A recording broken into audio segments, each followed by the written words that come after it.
Right, here we are. Another day, another scorcher in California.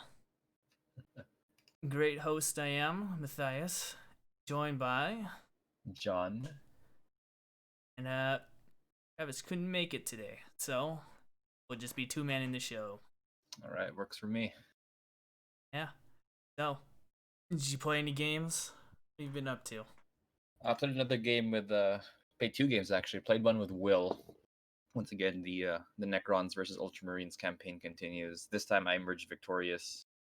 I think he had his blade guard in the flank, and it kind of sparked a conversation about elite units and like where should they be, and we kind of decided that maybe they should kind of be the center point, especially for Space Marines. It's if you have aggressors or blade guard or something, maybe it's best to have them just right in the thick of it as opposed to being in the flank trying to support your squads, right? Because I mean they're not the fastest if you look at least these elite units. So there was that.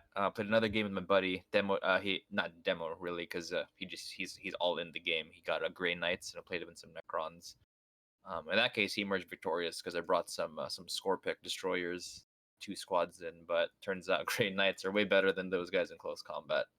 Plus, Well, you got the psychic lots of lucky, powers. lots of good rolls for a Vortex of Doom. I think at one point he averaged 5 or 6 for the more wounds that spread to different units. So that hurt. Wizards are nasty. Always make sure to bring anti-psyker tech. Well, I mean, luckily they nerfed the smite spam on Grey Knights now that they suffer the +1, so they can't be always smiting you on a 5+ there. Indeed. So you got that grace period, but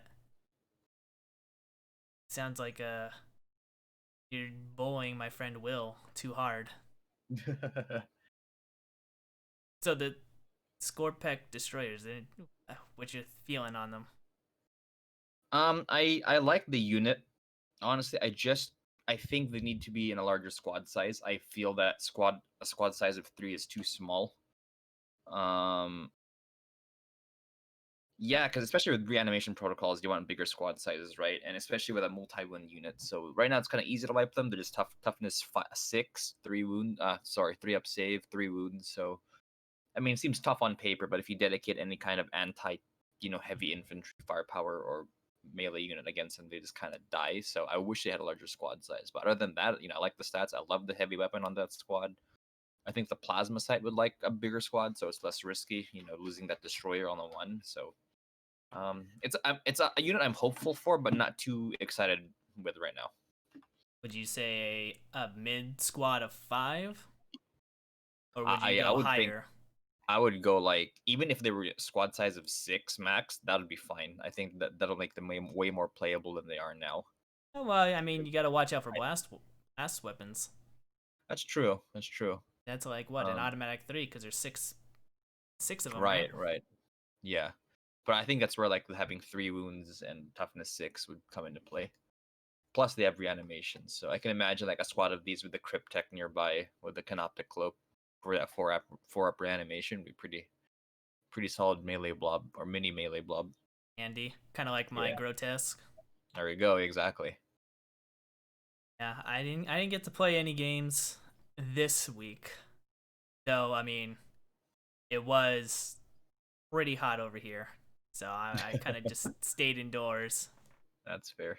Uh, I did do a painting stream, my first one. It was interesting. I never Oh yeah. realized the ingenuity you need to get that looking good. Cause mine looks like crap, and I had a little blackout happen. But Oh no. Hey, you gotta start somewhere, right? yeah, I also gotta get that painted army. That 10 points comes in handy. Oh, you bet. So no further ado, I'll show you guys what I worked on. Ooh, That's the first story. Let's not look at that. Oh, painted my first Talos nice. of my army. A little messy right now on the edge highlighting. I do plan to fix that, but that turned out well. I'm very happy with the results. Just 5 more to go. Hey, one's a start, and the Talos is a cool model. Hell, the Dark Angel, the Dark Eldar range, I think, is really cool, especially for an army that hasn't got any releases in the past few years. Those models, I would say, stand. Well, I lied. Incubi just came out, but True. besides those guys, like I think those models stand up. The Warriors are awesome. The Talos, Chronos, they look awesome. This Oh is a yeah, they're lovely looking model. good. I Yeah, also made an Instagram. I'll post that into the description as well, where I'll nice. start posting my painted stuff.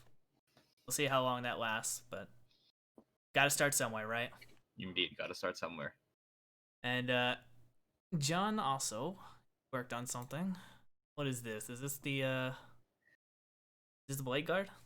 No, that's the Indominus captain with the Dark Angel Praetor head from Forge World. So a little background on this guy. So this is so I'm if you guys have listened to the show before, I'm planning to do a Primaris scale 30k themed Dark Angels army. So this is a Dark Angel guy, hence, but it's a 30k scheme, which is the black and red, and Mm-hmm. the bone kind of denotes that he is part of the Deathwing because Deathwing have the bone colors. So or he's a veteran, right? Right. Um, and I kind of got hype painting this model. So major spoilers. Do you care? Do you read the Siege of Terra, Matt? Do you care about the Siege of Terra? Uh, Because no, because I'll get to those books eventually, but I watch a bunch of lore channels, so I don't really care. right. So major spoilers, listeners. So if you don't want to spoil the latest book, Saturnine, skip ahead. I'll put it up on screen where to skip to. Yeah. But so the very end of I'm not going to spoil the book. So this spoiler has nothing to do with the book, just has to do with the siege in general. So at the end of the book, there's a scene where the Phalanx, which is the Imperial Fist space station, is hiding in the solar system as the battle is going on. They're kind of watching for reinforcements for the traitors to let Dorn know that they're coming. So or if the loyalists are coming. So there's a scene where they detect a fleet coming and they're like, "Who's this?" So they hail the ship, and lo and behold, Dark Angels arrive. Like half the Legion comes in without their Primarch. They're led by this dude named Corswain, who is a major character in the novella Prince of Crows, which I highly recommend. You can read that. But he appears and he's like, "Dark Angels are on Terra." So this is a major lore rewrite. I'm not gonna say it's a retcon because the only fact we know is that the Lion himself is not on Terra. Nothing says that the Dark Angels were not on Terra, but nothing says that they were on Terra. So it's kind of a lore rewrite where you have the Dark Angels in the final battle of the Horus Heresy, which I think is really cool. Having more of them there, just more loyalists, more characters in that storyline would be great. So this is based on the captain Corswain, who declares that the Dark Angels stand with the Throne World. So I got really hyped listening to that, so I immediately just painted this guy up. Probably gonna paint some Primaris Assault Intercessors converted with some Dark Angel bits before I go back to some Necrons and Blood Angels, which are my primary 9th edition armies before I go ham on this project. So yeah, enjoy it. Like this is the beginning of Primaris 30k Dark Angels. Well, it looks good. Thank you, sir. Of course, anything black and red always looks good. Oh, yeah, that is a lovely paint combination for sure. You can also find what John's putting on his Instagram. Also be posted in the description. Mm-hmm. Definitely has a lot more stuff out there. Um, so let's get into some of the news stories that came out over this past week. Of course, one of them being the Horus Heresy dice sets that came out. Pick up your favorite Legion. It took me a while to find my Legion because I'm so used to their color being blue. The Thousand Suns. Thousand Suns. And then the right here, red. I was like, where the hell are the Thousand Suns? None of the blue dice are them. And it was like, oh wait, Red. John's Thousand Suns are red. Yeah, because Must they're be red. Heresy Suns. So, I don't know. Did you check out the pre-order on these? Are these like Yeah, $30? yeah, no, these are cool. It's interesting because so Forge World has done this before. They have released some dice before for Horus Heresy. They were mostly when the game first came out, so it was mostly just Traitor Legion dice. I believe it was actually all Traitor Legion dice because Loyalists didn't get rules yet when they came out. But I think there was some debacle going on with their dice manufacturer, so they kind of stopped producing it for several years. And out of nowhere, they just slam us with, "Hey, all 18 legions have dice now up for pre-order." So if you're a fan of the Heresy, this is, I think, is a must-have. Showing off that like your Legion pride. They do cost $31, which is, I think, that's how much GW guys cost. So Yeah, their special dice, that's usually what they cost. yeah, About $30. Kind of a steep. it's pretty steep. But I believe custom Chessex dice of this size aren't that much cheaper. I think they're like $10 cheaper. So you're paying like $10 for the exclusivity of being made by Forge World. So but hey man, like again, like if these are cool, I did not pick these up because I already have a bunch of Titanicus dice that are themed to the Horus Heresy. They have the Eye of Horus, and I have some Sons of Horus dice from the first run. But a big thing, one of the big, I think a big piece of news with this is it's a ranged item, which Forge World confirmed on their Facebook, which means these are not limited edition, so you don't need to worry about getting them ASAP. They're gonna keep producing these. Now, that doesn't say anything about the stock levels. These could be out of stock for a month. So if you really want them, I'd suggest getting them now. But if you're thinking of getting them, but not quite sure, I mean, I think it's worth the wait. If because they're not going away permanently anytime soon, hopefully. So I think these are cool. I'm a sucker for faction dice, and if I didn't have any, I would definitely pick up some Blood Angel ones. Yeah, depending on my mood, I might pick up the Thousand Suns. But other than that, steep price, I would say. But at least I give them this. At least the 1 and 6 are not both symbols. God, Yes. do I hate my AoS dice that are 1 and 6 that are symbols. It's so annoying. Oh, because you kind of get confused. Well, you just got to make sure that people know, like, what's what. Like, the Night Haunt dice is a skull and an hourglass. Well, you can just say that the skull's a 1 and an hourglass is a 6, but you're gonna have to hope that you remember that and your opponent remembers that. Otherwise, just get into an argument or whatever. That's fair. This, at least, the 6 is the symbol. Cool. Yeah. I like it. Yeah. I like it. I like when the 6s are the symbol. Yeah, I'm with you there. I think the ease of readability, I think, is number one for dice. Unless you're using them for markers. Like, I remember the Deepkin and Black Legion dice, infamously hard to read, but I use them for like wound counters or Well, victory that and the point Nurgle trackers, the Nurgle Death dice, Guard dice. Death Guard dice. But yeah, no, these are very readable. Maybe some more than others. The Word Bearers one's kind of red and gold kind of blends in, but like the Fist one, the Death Guard one, those are great. So Yeah, no, these are cool. They look good. I would. I don't know. It would depend on my mood. $31 is pretty steep for. What are we getting? Like, dice. 16 to 18. No, that's. You're getting 19 in the scatter dice. Yeah, a little steep. Depends on my mood. Right, which is fair. So going on from that, I know this is old news, but they finally showed off what the Guardsman G.I. Joe doll, as I like to call it, will look like. There you guys go. Got a gruff Cadian warrior. The first in the line that they were going to do. It comes with this little las gun, las pistol, sword. Not really sold on the face. Face kind of makes him look a little derpy, but I mean, if you want them, you can hang them up next to your giant space marine. Yeah, man, it's one of those things where, like, it's cool they made them. I kind of don't care. I'm not a big Guardsman fan. This man wasn't there the day Horus slew the Emperor. So What if this was the guy who jumped in front? Oh no, he wouldn't. He looks way cooler than this.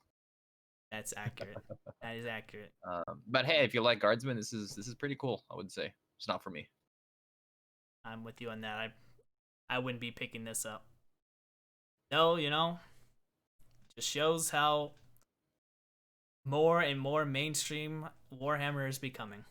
That's true. That's a good point. You wouldn't see this 5 years ago. Even the Bandai figures. Yeah. So Wait, who knows? Maybe they'll make a Dark Eldar model one day of this guy, of this style. So. God, I hope not. The amount of spikes on that model, Oh yeah, dude. I do not look forward to that. Well, yeah, I just wanted to throw this out here really fast. But the big news that happened, I think, was on Saturday, is we got word of what's happening this coming Saturday, which is another preview. And this one's gonna strictly focus on the codexes. You wanna throw out any speculations over there? All right, I do hope they fully reveal what the heck those Necron like doctrines are, because that's the Necron community is kind of lots of speculation going on that. So I do hope they reveal that.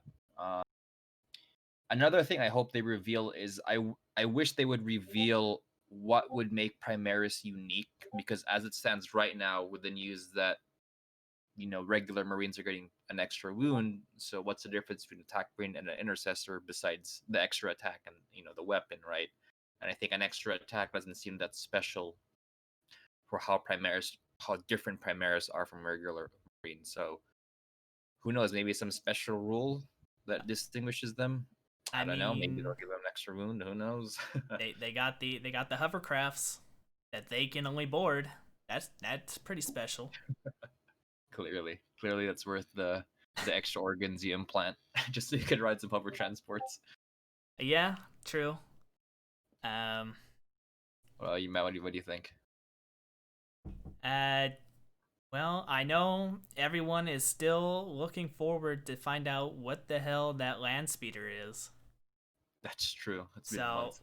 it'll probably finally be revealed. I know. I forgot who I was watching, but they said that it got revealed what some of the names were. And I think it was like yeah, fire talent or something like that. There's yeah, like two variants of it. Yeah, and then there's the heavy intercessors, and there's a model for the Primaris captain in Gravis armor, like a new one, I believe, because you can't get the old one anymore because he was exclusive. Because we need another captain model. Oh, you bet. Can't have too many captain models. There you go. That's what the Primaris have over the regular boys, is tons of captains, tons of lieutenants. There you go. In terms of Necrons, I'm kind of hoping they will reveal the rules for Silent King and Void Dragon, because I want to see what they can do. It'll be nice to know their stat line, their any like special abilities. It would be nice. They also said they were gonna be revealing it's like a new format. New format. Let's read this. It's something like that. No, I don't see anything about new format. It must have been just a rumor that I saw in a video. Okay. I know they're gonna have some Crusader rules in these books as well. That'll be interesting to see. Mm-hmm. But other than that, I mean, can't really speculate much more on the 40k Codex and Saturday preview. Yeah, should be fun though. Should be a fun talk next week, analyzing that, see how it fits into the meta and all that. See if Necrons are finally apparently playable.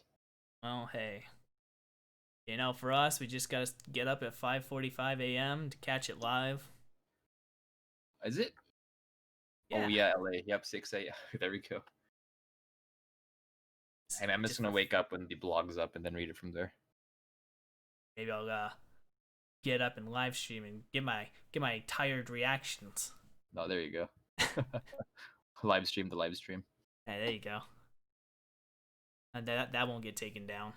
I'm not doing that. The last time I did that for live stream, I was severely disappointed. I think they revealed like the Sisters of Battle character, and I was like, dang, I stayed up for this. Well, I mean, let's see. Yeah, I mean, we're just into September, so we still got a month till this comes out. Did they give the exact date when this stuff will come out, or did they just say October? Yeah, which that could mean two things. One, good. You want the bad meaning or the good interpretation first? I like the bad meaning. or No. the bad interpretation first is it's pre-order last week of October, and then it's out first week of November. Actually, no, that's not the worst. The worst thing is it's a 2-week pre-order, which I doubt will happen, but it's possible. Now, the good meat interpretation is it's pre-order last week of September and comes out first week of October. So let's hope it's that and not the other one. Well, let me pull up the calendar. So the first Saturday would be the 3rd of October. So hopefully it would be then. Oh yeah, hopefully it's out then and pre-order the week before. I would love that. Yeah, I think doing a 2-week pre-order would be really pushing their luck. To think that people really want that. I mean, everything's gonna. I mean, at least in the U.S., I mean, everything's gonna be pretty much just mailed directly to them. So it's not like anyone's going to a store to pick this stuff up. Stores are open now, so it's possible. Are they now? Yeah, you could. Well, it's Stores just are open. curbside pickup, right? Yeah, you come in, you ask what you want, and you buy it. Yeah. It's still not that big of a demand. I would Honestly, say so. that's that preview, and then just for some AoS news, got the model focus on these silly looking elves. I don't. Yeah, final set of pre-orders for this faction. The golden calf right here. So let me ask you, Matt, you're an elf player. What do you think of the Lumineth as a whole?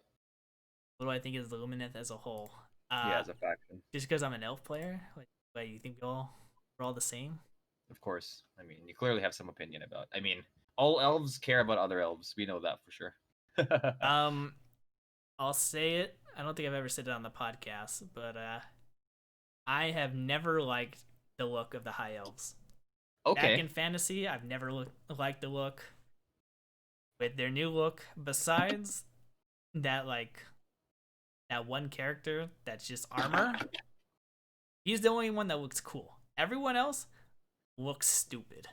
That's fair. Speaking of the guy in or the armored guy, that's I don't know if you knew a lot of, maybe not high elves because you hated them, but that's a high elf special character from fantasy, which makes him infinitely cooler to me.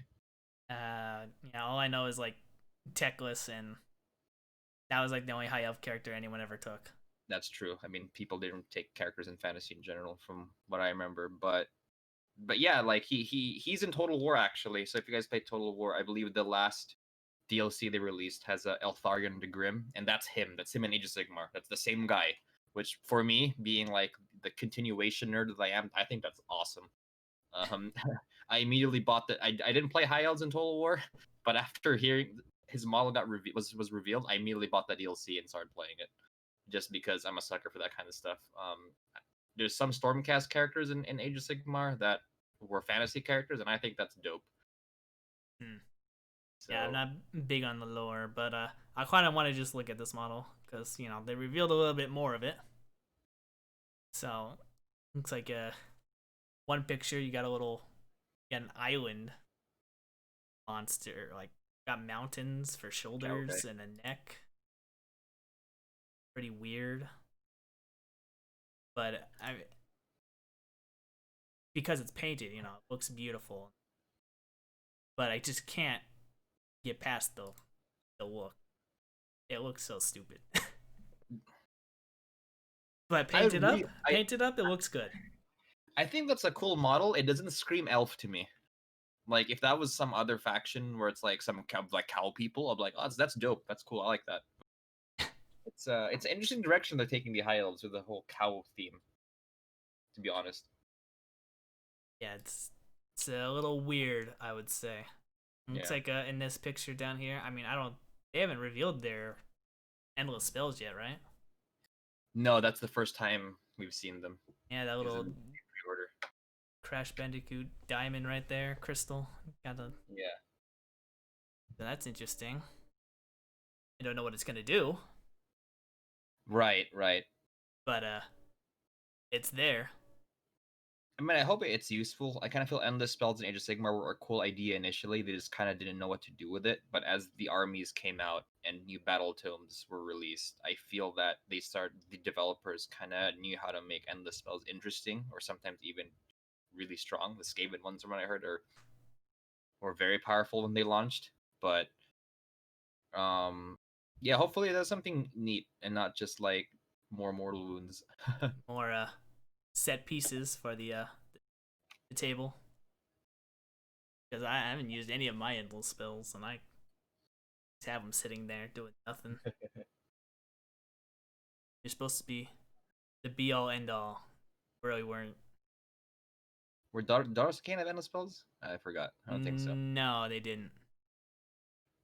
I think they were too early. Gotcha. Sprue, what it's gonna look like, all those pieces. 3 sprues, it looks like. It's a great kit. If you like that design, it's cool. But it is, I can see why it's an acquired taste. I mentioned giant cow monster, right? Where have you seen giant cow monsters in fantasy that wasn't a Slanesh thing? And even then, this is straight up a cow and not even a cow like thing. Yeah, that's it. It's a little weird. And I mean, I'm looking at tech lists up here up top. Bullhorns, man. How do you It's feel just about so that weird. model? It's a controversial model. It's weird.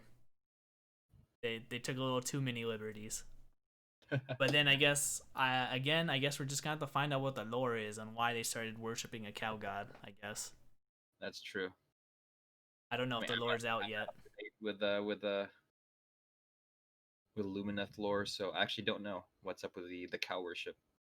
Because like their units, like there's that elite unit of like cow elves with the cow hats, wielding their cow hammers. So I don't know. Is this a new god introduced? I don't Chaos god? Is this think so. Malkith or whatever the hell his name is? Not Malkith. Malice. No, I hope not. I That guy needs to like stay away from the lore forever. Malal, yeah, Yeah, there you go. Malal. die, die, Malal. No, I just realized he's in 30k, which kind of there's rules for him in Heresy. Oh, there you go. He's canon. Damn it, I just remembered that. I'm sorry to bring up But horrible memories. it's okay. I can't hide from the truth sometimes that Malal has rules in Horus Heresy. Speaking of bringing up horrible memories, you wanted to talk about some AOS. Yeah, man. Because being a 40k show, it'd be nice to talk about the other big games. So, what have you been working on for AOS? What was the last thing you were working on? The last thing I worked on uh was my Warcry Night Hunt unit. So I painted Oh, up okay. about I painted up some Warcry my Night Hunt for some Warcry, but other than that, I haven't been touching it. Though, as we discussed last week, I think, with the new Warcry stuff come out, I was really looking into that. Yeah, I think that's the Warcry stuff is exciting. A Warcry is a great way to enter AO. Again, skirmish games are just kind of good in general, in my opinion. So Warcry is awesome. As for AOS, last thing I worked on was my Bone Reapers, which was I jokingly call them Primaris Tomb Kings because they kind of just are Primaris Tomb Kings. Yeah, in terms of AOS stuff, I I really can't remember the last time I played. I think it was when the what are the sword guard blade guard revenants, right? Yeah, bigger. Oh, for Night Hunt. Yeah, I think it was when they got out. There wasn't, and then I played a little bit of my deep or my elf army. It wasn't Mm-hmm. not a pure deepkin, not a pure daughters of Cain army. Just I was like, wow, I could put all my elves together now. All right, we're just gonna make a faction of elves. Yeah. And, it sounds good on paper, but if I wanted to do it competitively, probably should have mono faction. Right. Get some just modern Daughters of Cain. I heard they're really strong in AOS. Yeah, but I like the snakes aspect of the army. I don't That's want to fair. put in all the other stuff. Feel like a million witch elves, kind of Yeah, type of deal. it's awful. That's why that new starter set, or well, what would we call it, campaign set? Oh, the one with the snake leader. Yeah, I mean, like I said, if I was to get that, I'd probably only go 50-50 on that. You know, you can have this Lanesh and whatever, but that comes with Right. a lot of snakes, and I think would be definitely worth the price at 50. Because I think Yeah, I mean, each snake's like $50, right? yeah, so assuming it's 160, You get you're 10 right getting that like there. That's 100 $90. bucks. Yeah, or sorry, yeah, like $80. So you're getting the snakes are 100 plus you get the leader plus you get another unit, I think. Yeah, So the elves that with wings. I don't remember their name. yeah, I know what you're talking about. But yeah, man, AOS. How do you feel about the game, especially as a 40K player? Well, if I was to go into a little bit of history, uh, I wouldn't have called myself a big fantasy fan, but I did have my Whoa. Tomb Kings, and I was mad. Not mad enough to burn my army like some people, but Yeah. I was mad that they destroyed my faction, and I did give AOS a chance, and that they blew their chance with the fact that everything cost no points, summoning was out of control, the wacky rules were stupid. I guess would be the best way to say it, Mm-hmm. and I kind of just I left fantasy about a year. I want to say I can't really remember. But when they finally introduced points, which I think I really jumped back in. What would you call this edition? Second edition of AOS with the Night Haunt and the. Yeah, that's the second edition of AOS. I jumped back in with the second edition because I mean you have to have points in a game. You can't just have a I'll bring whatever the hell I want and that's the game. It's stupid. But I jumped back in. I enjoyed it. I don't really focus on the game. Just because in my gaming group that I game with, they either don't like it, which is my current game group, or my old game group. I know my last game group didn't like it, and my Mm-hmm. current game group just doesn't want to play. So Okay. I don't really have many people to play with.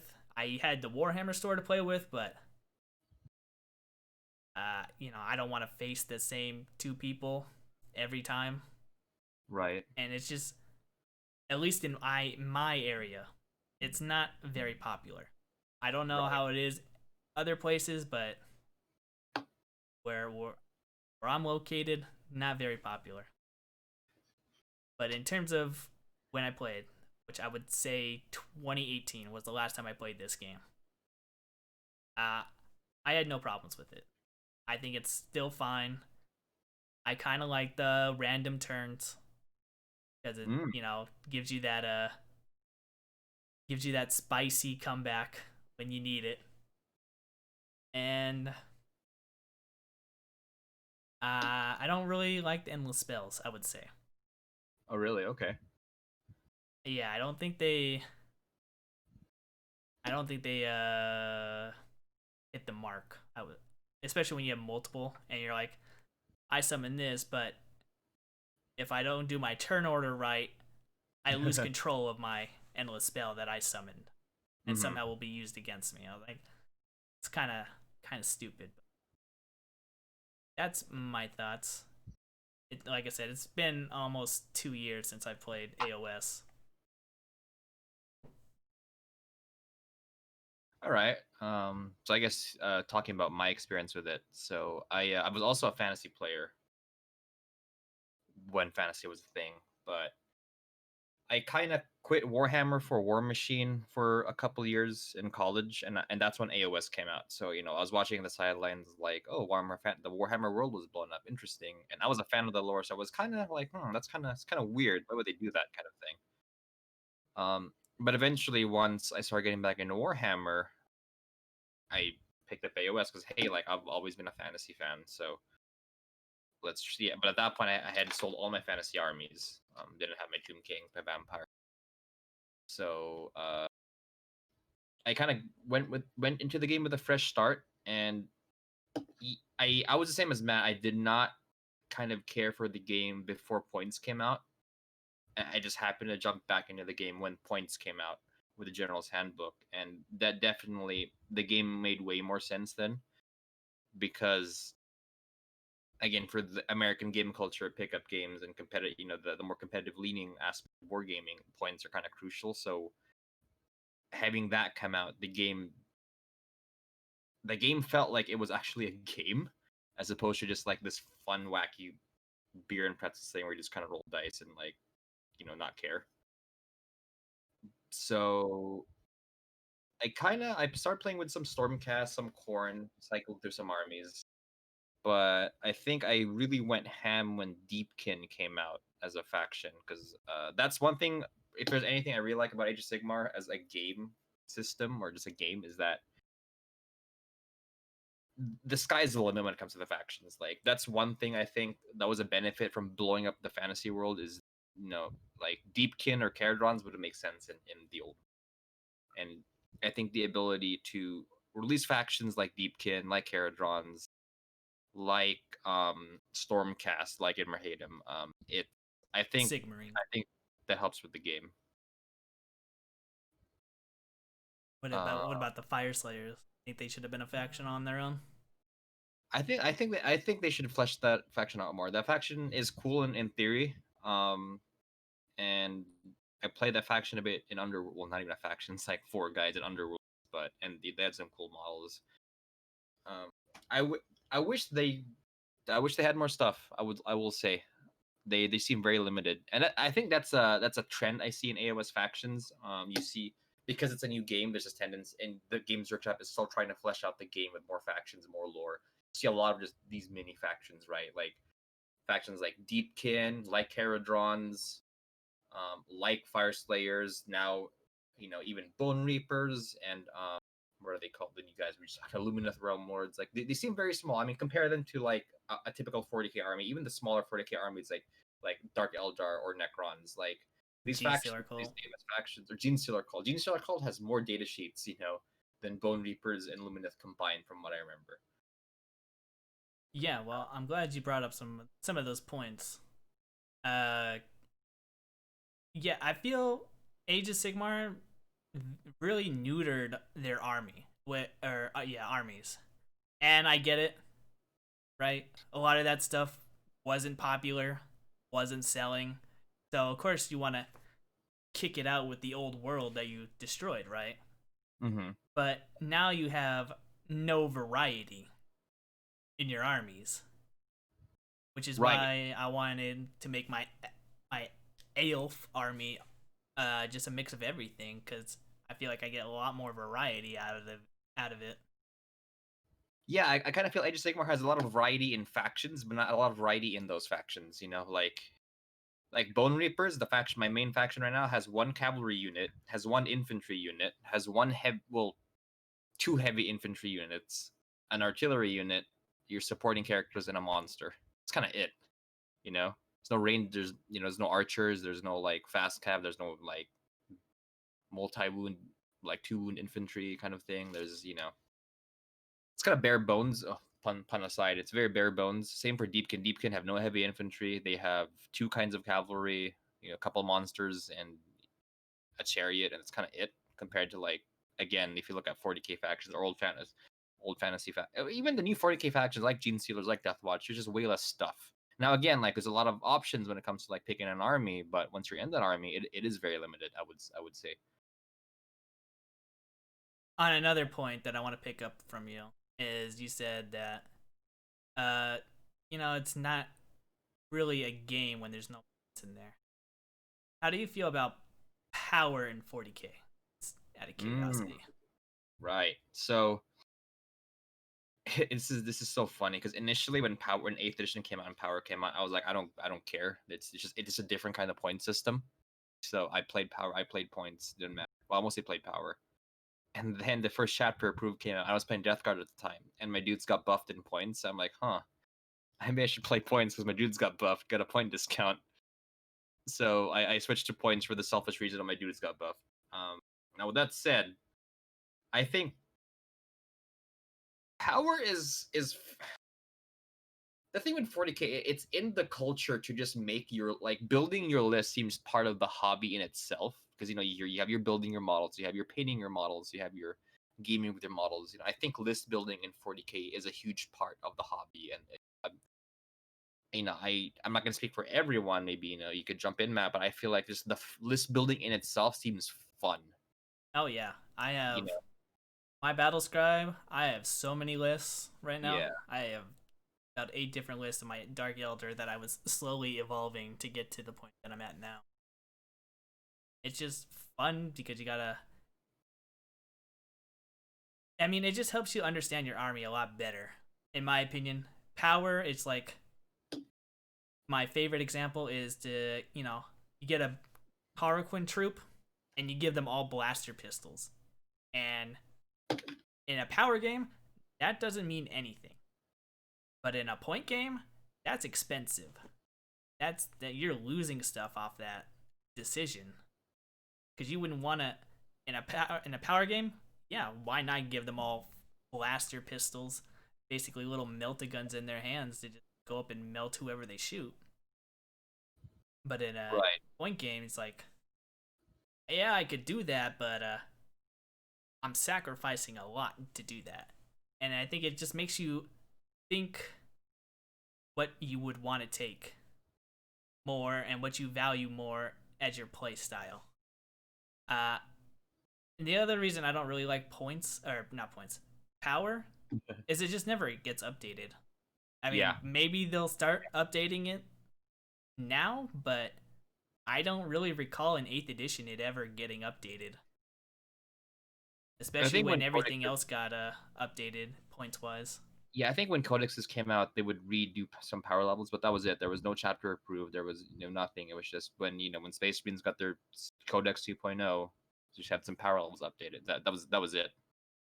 There was no FAQ or anything updating power. So Yeah, power is whatever.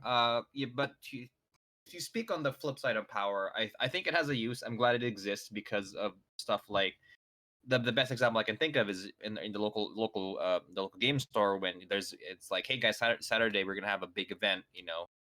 Come, we're gonna have a big mega battle / APOC game.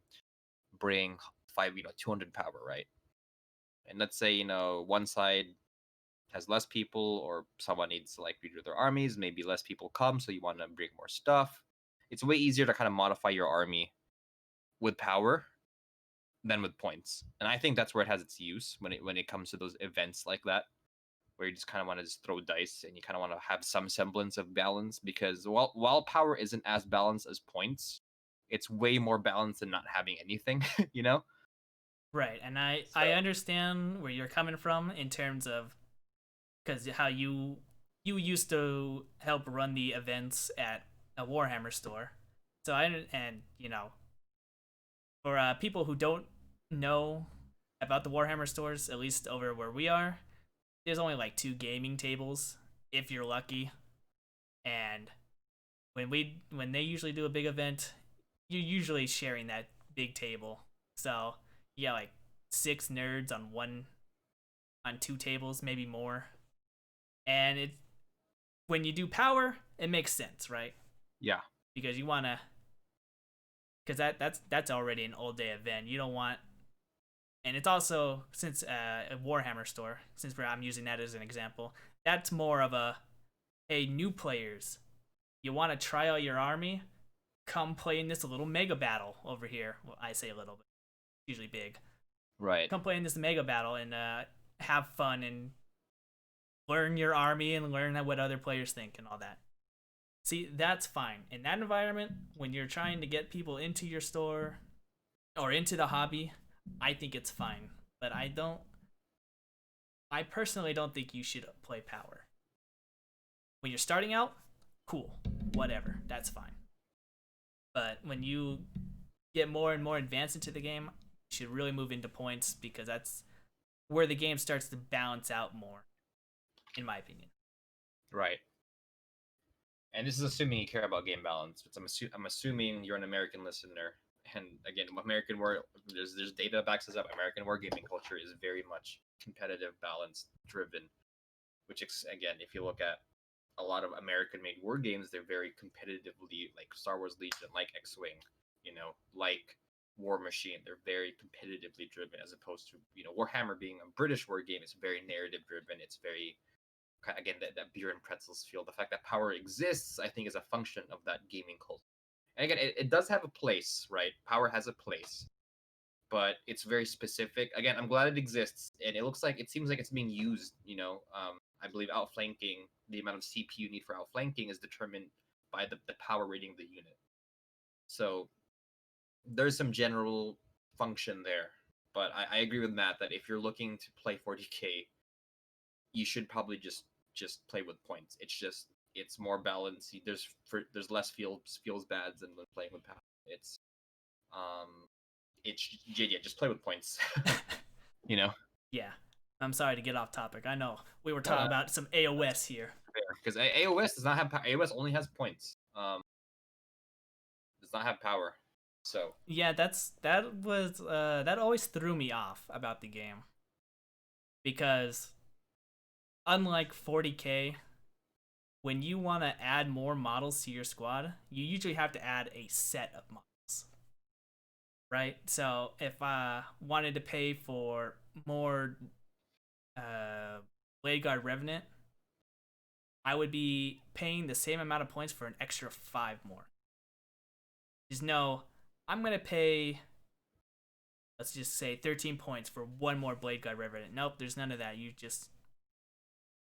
paying the full 65 points for another 5. And that always threw me off, but I got used to that. And it's an okay system. Yeah. There's no oh man, I have 5 more points. I can probably squeeze in a little grot. No, none of that. Yeah. That is an interesting design choice by Age of Sigmar. I thought it would be reworked with the new edition, but I guess not. It looks like it's here to stay. And one thing what's on the topic of Age of Sigmar that's different from 40k is the random turn system. Matt touched upon this earlier, where once you roll for first turn, you go, and then your opponent goes, assuming you get first turn, and then before the second turn starts, you roll off, so you goes first. Now, if there's ties, then you would alternate. So if I went second and it was a roll off, and there was a tie, my opponent would go, because if you win the roll off and you got a double turn, what's called a double turn. But by that I mean, let's say you just went and then the next turn you go again. That could lead to some really powerful combo. Getting to shoot twice, getting to cast your magic twice, getting to dictate combat twice. It's pretty important. So how do you feel about the random system? I mean, you said you liked it. Touch upon what do you like about that. If I recall, it's been a long time. If I recall, Lord of the Rings used to have that system. Yes, it did. You're absolutely right. Priority system. And that was,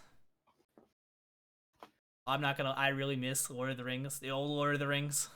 Hey, the game's the same, man. If you want to throw down with some Easterlings, I got my Minas Tirith ready to go. Well, we'll see. I got them all ready.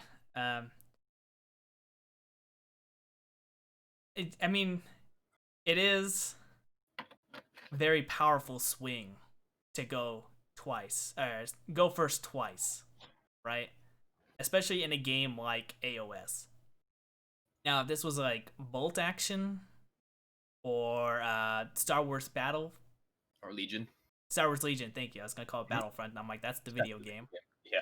Yeah. Where it's, you pick a token out of the hat, and that determines who gets to go. Now, if it was like that, it would be more balance. Mm-hmm. In AoS, I said I like it, but it can easily backfire on you. Oh yeah. Because they're not moving just one model; they're moving their entire army and being able to do everything, and that's a huge swing. That can alter the game immensely. I still like it because I like the randomness and the chaotic nature of what it does. But I see the major downfalls that it brings with it. How about Right. you? How do you feel about it? You play a lot more than I did. I love the random turn. I actually like it more than the predictability of 40k, where if you go first, you kind of know who goes. I kind of feel there's an element of like I don't know, right? Because in 40k, it's easy to like. I mean, yeah, there's dice, but you can kind of math out what's gonna happen, you know, with the turn system, right? Like, okay, this I'm gonna shoot this unit. Statistically, they should die. Maybe I'll throw more. Maybe then next turn this will happen. Next turn this will happen. So I do like the random aspect. It keeps you on your toes, kind of thing, because you never know when you're gonna get the double turn pulled on you. And if you're on the losing end, right, like getting the double turn could turn the tide of the battle, and as the opponent also keeps them on their toes. So I think it's. I mean, I mentioned it before. I love alternating activations. I wish Warhammer would just switch to that, but I think the random turns is way better than the predictability of 40k, in my opinion. Well, I want to go I on a. don't think 40k should have random turns because being the game 40k is, that would be brutal. But I think for AoS, where it's more melee focused and combat is still alternating, I think it's fun. I think it doesn't hurt the game. I think the game would be worse without it, for sure. I think it's great. I love alternate. I love the random turn system in Age of Sigmar. Long-winded answer to that question. Well, I want to go on a little mini tangent here. Well, Mhm. question for you. Yeah. How do you, how did you feel about Eight's seize the initiative? Oh, it's the best role ever, dude. I'm sad it was gone, and that's a lie. For listeners who know me personally, I freaking hate seize the initiative. That is the worst rule, one of the worst rules ever created in the history of Warhammer. And I play Horus Heresy, as you guys know, and that game still has that. And that game, that's part of the game. Like that's not going away anytime soon. Like Alfarius and Guilliman have rules that have to do with seizing initiative, and I hate it. It's like you deploy your dudes, and then you're prepping because you know you're getting first turn, and then bam, seize initiative, you're just dead. Hate that rule. Yeah, I'm glad it's gone as well because that being my Dark Elder that I played mainly eighth, setting up all those mandrakes up close and personal, and then bam, all right, there you go. You're not going first. Yeah, Oh, man. oh, well, there goes all my venoms and everything I deployed aggressively because the terrain's bad, so there's nowhere to hide. But okay, here we go.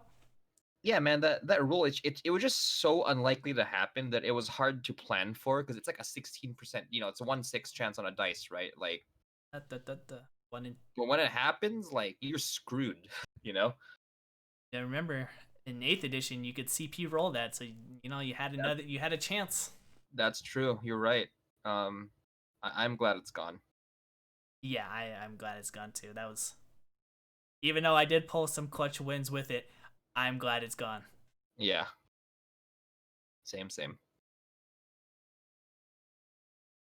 Well, Um, how you feel? You got any more topics on AOS you want to discuss? uh, I think Cetra the Imperishable is the first Stormcast. Prove me wrong, everyone. I Uh, read the novel. well, I could prove you wrong right now. Okay, he's still part of the Tomb King army that's laying dormant, ready to Oh my come gosh. forth. We're gonna reveal it. Cetra is the first Stormcast. He is the Celestin Prime, ladies and gentlemen. He does not serve Sigmar. He hates Nagash. um, Yeah, but he bends the knee to no one. but he doesn't. That's why that's why, like, memes aside, like, be funny like that I actually believe this because in the novelization of, so mini tangent from what we're talking about. So one thing that's cool about Age of Sigmar that did this before 40k is the story is ever moving forward. So there was a time where there was no Celestin Prime, there was no Elariel, there was no Bone Reapers because the story they weren't out yet. It's not like 40k where, by the way, guys, Centurions existed all this time, or like the Chronos has always existed, kind of thing. Like Bone Reapers, for when AoS Second Edition launched, were not a thing. They were just hidden, in the realm of death, and finally with some campaign events, like they've come out. So when the Celestin Prime, the first Stormcast, he was kind of hidden, and he finally was when they found Galmaraz, which is Sigmar's personal warhammer, and he finally woke up, quote unquote. In the novelization, it kind of shows him as not willing to listen to Sigmar, not willing to bend the knee, as Matt jokingly says, and he really hates Nagash. And the Chaos Gods. So there's a fan theory, and I'm a proponent of that he is in fact our favorite Tomb King, etc. I have that model, by the way, the Cetra model. Don't break my heart, okay? We all know the Tomb Kings are coming back. No. And when they do, I'll bring my Queen Khalida, and we'll rain arrows from above. Oh my gosh, he's the Celestial Prime. He you can have your Stormcast Tomb Kings. Yeah, no, never gonna. Balthasar Gelt is a Stormcast. That's confirmed from from Warhammer Fantasy. Which again, like I mentioned earlier, I think that's cool having these characters come back. Great idea. Gelt, isn't that the metal magic wizard? Yep, he's the Laura metal guy from the Empire. He is a Stormcast now. The mighty have fallen. The mighty have become mightier. All right. Well, on last discussion, I want to talk about some Necromunda. The video game just came out, so played a little bit of that. A little wonky. I'll be giving my full thoughts on that later. But it got me hyped, and I want to start a Necromunda gang. Ooh. Now, me and my group are in the midst of figuring this out, and I was hoping to get some hot takes from you. What your opinions are on some of these gangs, and what we should do or start. So have you? Okay, go for it. So I'm gonna be going corpse grinders. Oh, okay. So I'm gonna pull them up on screen.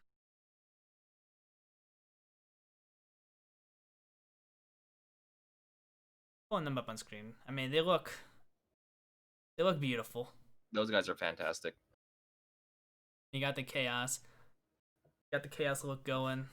Little nice Khorne Berserker wannabes, and definitely gonna be my cultists in my Thousand Suns army. Just to clash. That's an idea. So this is the army I'm gonna go with. I also forked up the bucks to get the Forge World Bounty Hunter. Yeah. Ooh, which one? What's his name? He goes by like 8-pointed star, whatever. That's what he goes by. Pull him up real fast. While I pull him up, why don't you can you give me a hot take on what you think about these corpse grinders? I think they're awesome. Corpse grinders were not in the original Necromunda. No, they were in the newest 2-player box. Yeah. So they are a chaos straight up. These guys are a chaos gang. Like there's no two ways about it. The rules for them, they're chaos worshipping. So the chaos cult mechanics are in play with them, which is cool. Having played a lot of Necromunda, me and my game group, I think last year did a campaign. Recommendation for you listeners who want to play Necromunda, I recommend most people playing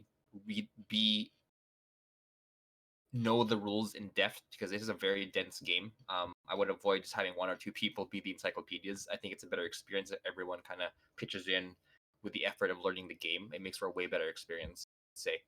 If you're starting out, I would avoid the police, the Paladin enforcers, and I would avoid maybe the Ogren gang. I would avoid them just because they're so different from the traditional gang experience. Yeah, any of the starting gangs, Orlok, Vansar, Goliath, Escher, Delok, Caldor, they're great choices.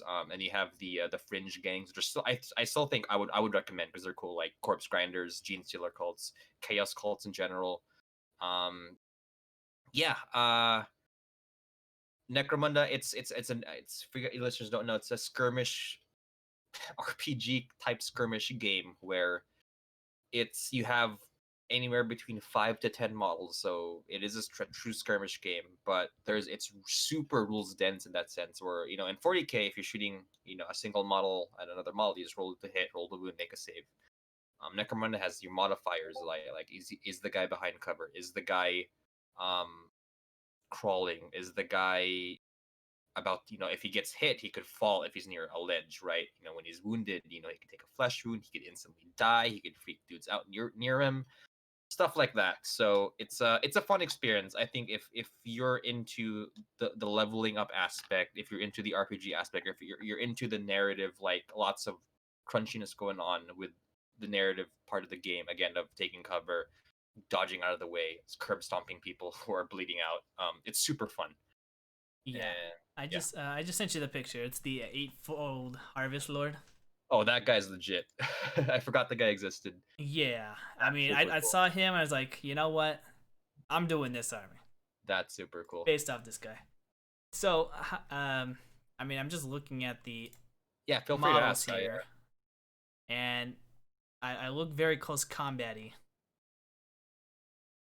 in terms of Yes, my corpse grinders are a close combat oriented game. Now, tell me this: when in your gaming group, are you playing 3D Necromunda or the 2D Necromunda, or both? I'm gonna say I don't know. I didn't know there was a Okay. difference.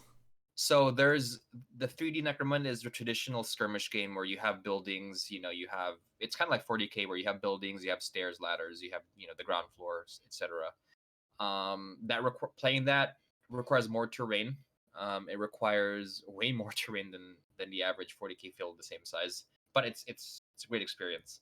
The 2D I refer to as the Zone Mortalis missions, where if you get the box set, again you're playing on a board, or you can fork the money for the plastic sets, Zone Mortalis sets, and it's again a 2D battlefield. Some of the maps have 3D elements, but what makes it different from the other game mode is it's flat. There's no climbing up or down. It's just lots of walls, lots of doors. And my game primarily played that because it was easy to set up. It was easy to set up multiple tables because you kind of needed no terrain. You just need the doors and the map. All right. So that was cool. And I recommend for you listeners, if you play Necromunda, do either. If you want to play the game and you have a lot of terrain, the 2D mode is amazing. You're not losing much by playing it. The experience, I would say, is still there. It's still a great game. Now, with that said, I kind of feel close combat armies have a kind of tend to do better. Well, actually, it depends. Honestly, it depends on how much terrain you have. If you have a lot of terrain and you can use it wisely, you could kick butt with a close combat only game like um corpse grinders, like Goliath, like close combat Escher, for example. Right. So All I right. believe the newbies in that game can infiltrate, which is pretty cool, which kind of makes up for the lack of ranged weapons. So going off your advice, I guess we'll start off with 2D, but would you say 3D is better or just? I think it's different. It's a different experience. I actually haven't played a lot of 3D at all, so to be fair, I can't speak too much about it. But I did not think 2D was lacking. I think it's super fun. And one thing too I should mention with Necromunda, and I think I touched on this in a previous episode, is that it is a narrative game. Do not play to win. There's some stupid game breaking combos with some gangs. There's one with the lock, which is kind of funny. Christian, if you're listening to this, you bastard, you pulled this off. It's So there's a stratagem that lets you put a duct, like a crawling duct, anywhere on the map. So what you do is you infiltrate a guy with a web flamer. You put the duct, and then you just next to his deployment zone, and you just kind of spray his gang. Turn one, kill like 3 guys instantly. That Stuff sounds like that. stupid. Or and there's one too where you you have a heavy weapon guy. You give him the crack shot skill, and then you get a leader who with the overseer skill. Now the overseer skill lets your leader forgo his activation to let another guy activate once. Take one action. So what you do is you take the crack shot skill, which lets a guy shoot twice instead of once, and you just shoot your heavy weapon twice, and then you use your leader to make him shoot again. So I'm saying that so you guys don't do it, because this is the kind of stuff in Necromunda where it's really obvious that it's whack, and I would recommend avoiding that because it kind of ruins the game. So keep the narrative experience in mind. Don't play to win. This game, you play this game not to win. You play this game to see your gang grow. You play this game to see your gang die. You play this game to see stupid fun stuff where like this this newbie in your gang curb stomps two elite guys and then gets promoted to the leader. That's why Necromunda. That's why it's fun. That's why it's an awesome game. It's that narrative fun aspect. I highly recommend you guys, anyone who plays Necromunda, keep that in mind. That's why you play that game. So Well, luckily my group is not a bunch of power gaming that's people, good. so I don't think if we find those, it'll probably be on accident. Yeah, I mean, yeah, it happens. You could happen. It happened to you once, and then you're like, oh, it's kind of OP. I should stop doing that. Right. So, corpse grinders are, you'd say, high tier. They're gonna help me get into close combat fast and rip up a bunch of people. Oh yeah. Oh yeah. Actually, close combat seems fun in Necromunda because you have to really pay attention to making sure you hide. You're able to like hide, not get shot. It's kind of like a chess, like a puzzle where like, where can I go to not get shot? Where do I get the maximum cover? How do I like? Because Necromunda missions, like they're not like 40k where you have your deployment zone and the enemy has their deployment zone. There's some missions where a guy starts with 5 guys in the middle, like of the battlefield, and he has to defend against a wave of the enemy gang who just keep coming nonstop until someone bottles out or an objective is passed. There's some missions where you have 3 guys fighting 10 guys, but the 10 guys use the patrol mechanic where imagine playing a stealth video game where the guys are just kind of mindlessly wandering around, kind of looking to see if like anyone's sneaking about, and Some Metal Gear Solid stuff right there. Exactly. You play Metal Gear Solid missions where you kind of sneak around and do stuff. So it's very cinematic, very narrative, and yeah, corpse grinders, close combat. Close combat is brutal in this game because so talking about the mechanics of Necromunda, when you lose your last wound, you roll another dice and you either instantly die, you take a flesh wound, or you go to ground, or sorry, you're injured, and that's, I believe, 3 out of the 4 result, or out of the 6 results are injured, so 50-50. So usually that's what happens. But if you do that in close combat and you injure a guy, you get a free action where you curb stomp him, instantly kill him. That's super cool in Necromunda. So close combat is great for guaranteeing kills, because if you shoot guys, they can just take flesh wounds, and if a guy's injured, his buddies could revive him video game style. So it's kind of not guaranteed taking people out from range, but in melee, once you're in and you have chain swords, those chain axes and all that, then it can be a bloodbath. Super fun, I would say. Okay. Well, I want to get your opinion on another one of our friends' army that they're Yeah. going to be doing. I know they're new, so you probably don't have much information on them, but it's the Slave Ogryn. Yeah, the slaver. I mentioned that earlier.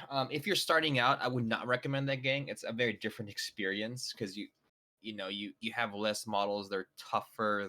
You have different equipment. They probably have different gang rules.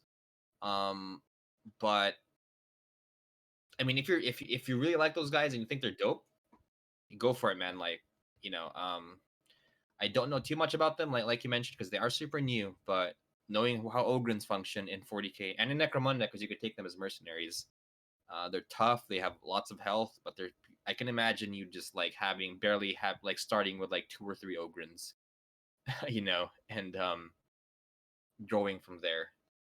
Not a Because very big objective-based army, huh? yeah, they're probably expensive. They're probably gonna be outnumbered, guaranteed all the time. So Okay. Quick question then. yeah. For Necromunda, what would you recommend? Do you think hoarding is best way to go, or fine tuning more specialist? I think for your sanity, I think fine tuning more specialists is fun, because if you hoard, all those guys could get experience. All those guys could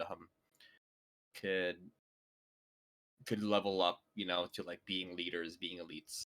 I will say though, Necromunda does not have the traditional point system in Warhammer games. It's not like, okay, you have 100 points and you have 100 points and you bring 100 points worth of stuff.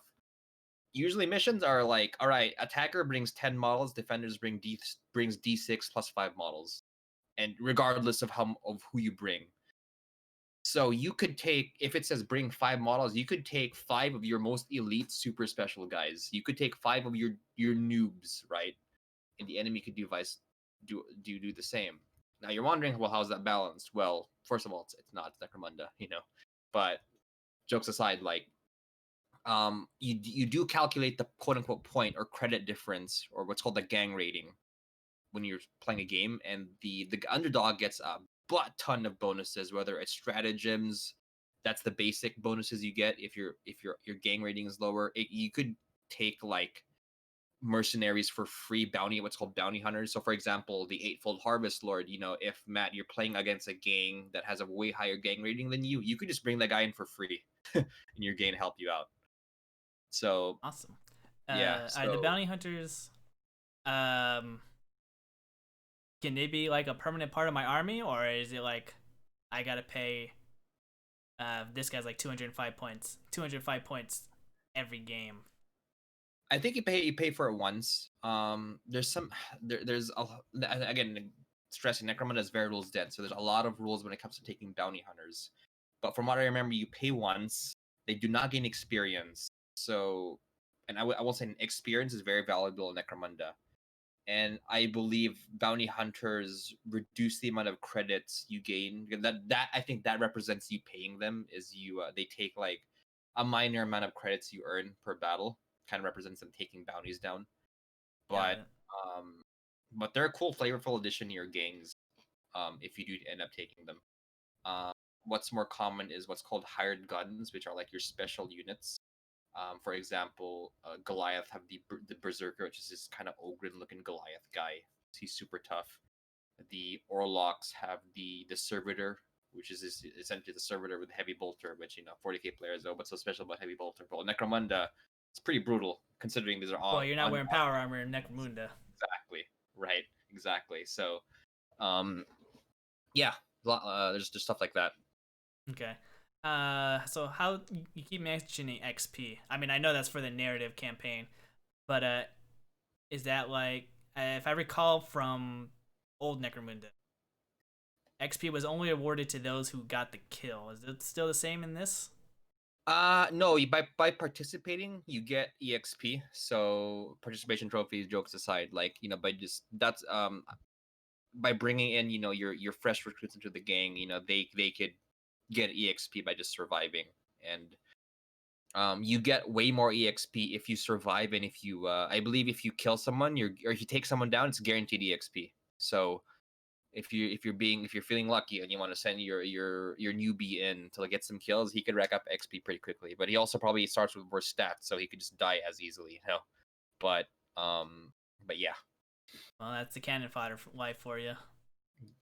But that's the thing too, because they're cheap cannon fodder, but they also have the biggest potential to grow.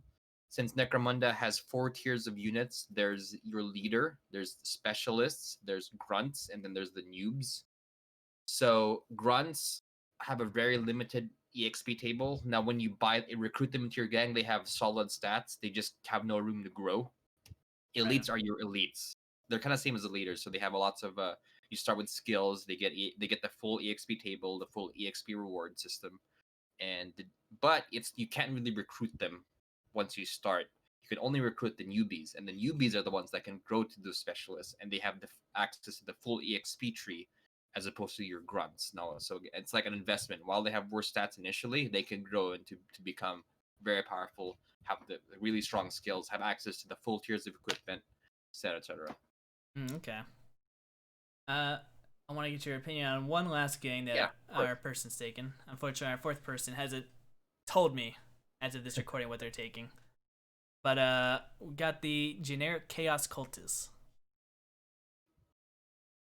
So that's fun. That I think.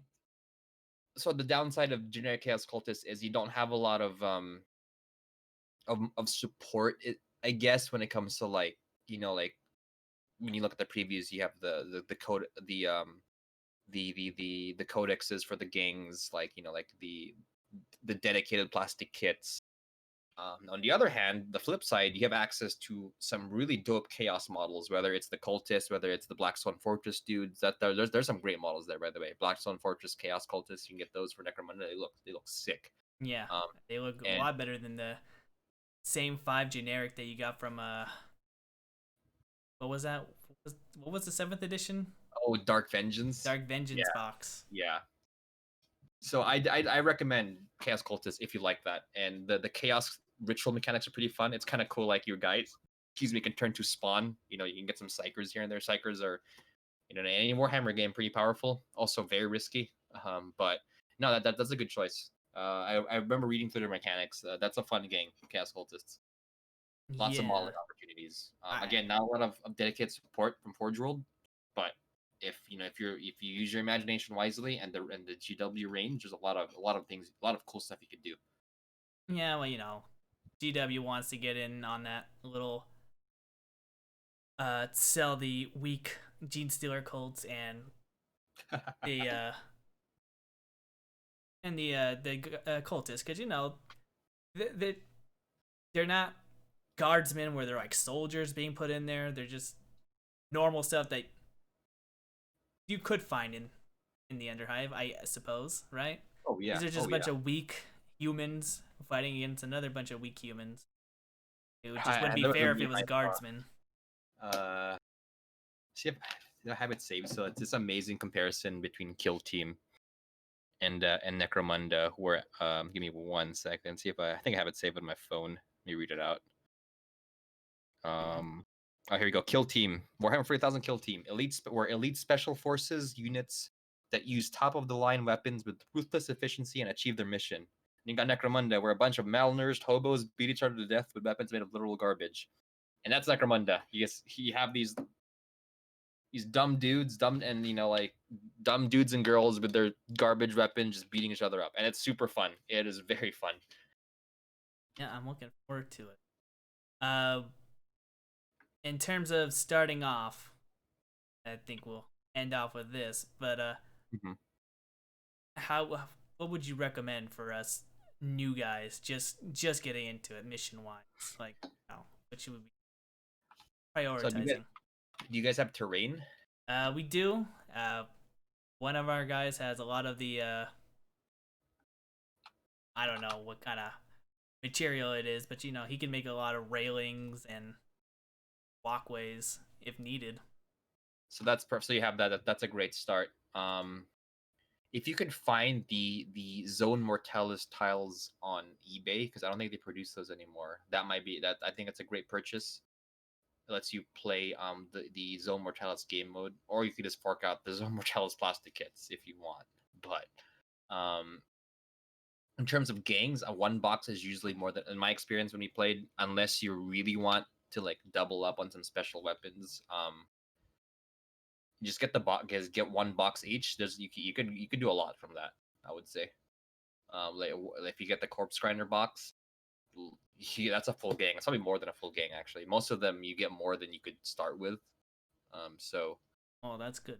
No, yeah. I keep looking at these models and I'm like, God damn, do they look good?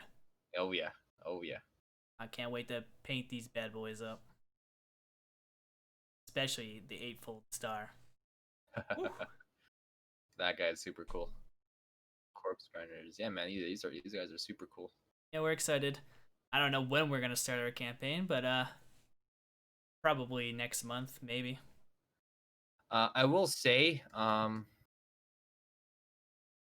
don't worry about effectiveness when you because there are so many options when you're doing an Necromunda gang. I mean, you could read like some articles online on how to start a gang, but I recommend just taking what's cool and going from there because if you're trying to even if you're not being whacked, but if you try to make your gang efficient, there's just way too many options. There's so many choices. You run into the Netflix problem of like I don't know what to equip my guys because everything's really good. Everything seems interesting and useful. So pick what's cool, build your models, then build a gang from there.